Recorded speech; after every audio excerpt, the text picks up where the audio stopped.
Aloha, James. Wonderful job today. The idea of writing a simple melody. Also, I'm not going to take a huge video, take your time, but the concept of writing a melody which had our C in it, R1, keeps the A and the C, making it a seventh chord, but we could have, for all purposes, had a minor six, any inversion, F major, any inversion as well.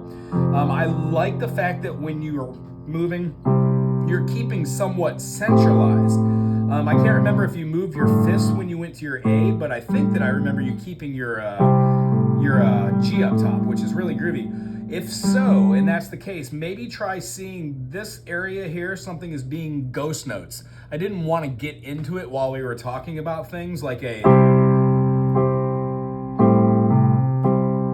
Hear how I threw a C in there, and I could have like a C, D, and then a G and A cluster over the top, which would give me my A minor 7 feel. It's already there already. Woo! So the idea is ghost noting some of these accent notes, these accidentals that we run through. I like the melody. 1, 2, 3, 1.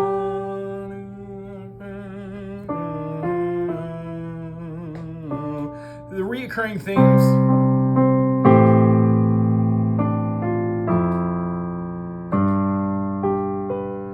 The idea of throwing the major seventh over the top there and being able to spread our fingers out, including even maybe the fifth, gives us the opportunity to still play with the C major. When we go to the A minor 7, encouraging ourselves to have that G, we normally wouldn't use that G because it changes the root and the idea of where we're going to be going. But once we establish that pattern, there's nothing wrong with changing to the relative minor of the G major. And as we saw today, the G sus includes the C to the B, the 4 to the 3. So when playing the E minor, we're quite literally taking that fifth as a sixth and dropping it down. So something to bear in mind with the concept we learned today never changes. When playing a major, its relative minor can have a sixth, and then it drops down to the 5. No matter what we're doing that in, we could have a major 6, minor 6, minor 7th, major 7th. This major 7th doesn't work too terribly well with the E, but it doesn't not. I think that's a beautiful sounding chord. So the concept is, if that chord is present in a concept, maybe having a...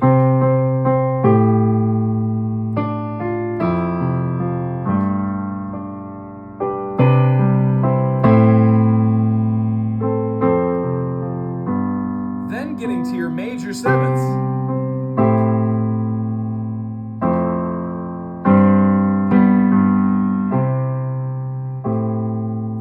Gratifying it with a C major 7.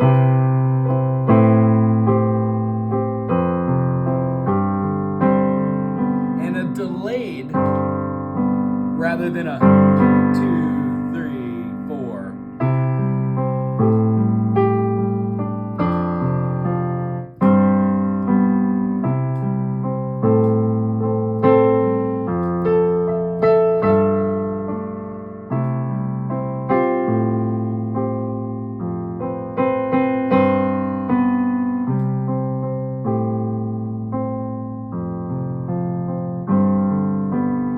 And then feeling the need to do this major 7, beautiful. And then maybe your G sus with the E underneath.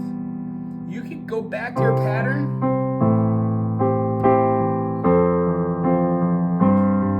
And then try every other one.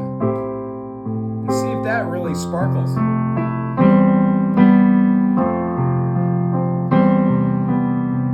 F to that E minor, the G sus, or the E6.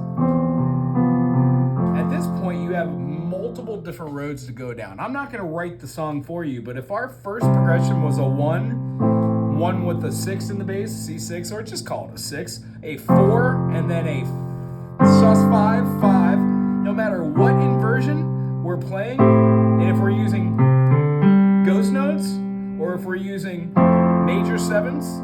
tangibly, we're even using spread out inversions. If we could find our way around to having this with some sort of syncopation,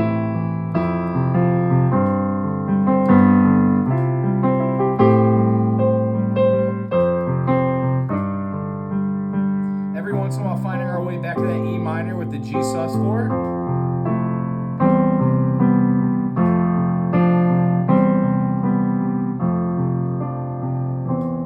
Want to go back to what key? C? What if we wanted to modulate it?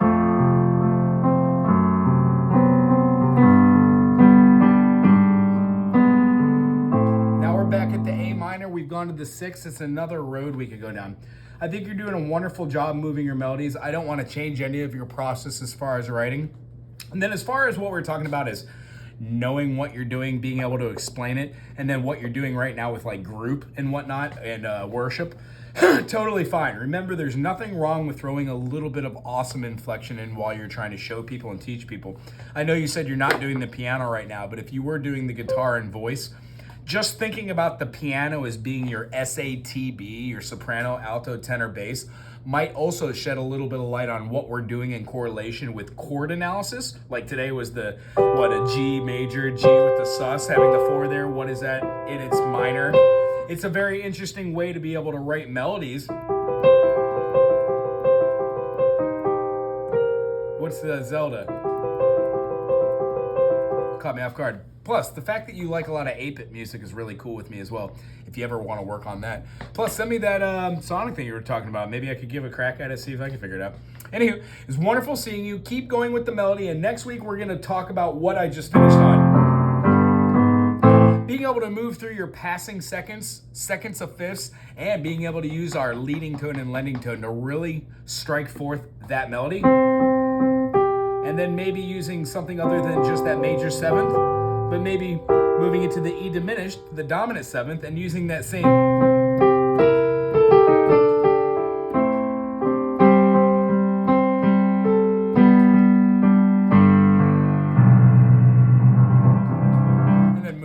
Different chords. Anywho, it was really good seeing you this week, man. You always put a smile on my face. Glad to know you. Till next week. Aloha.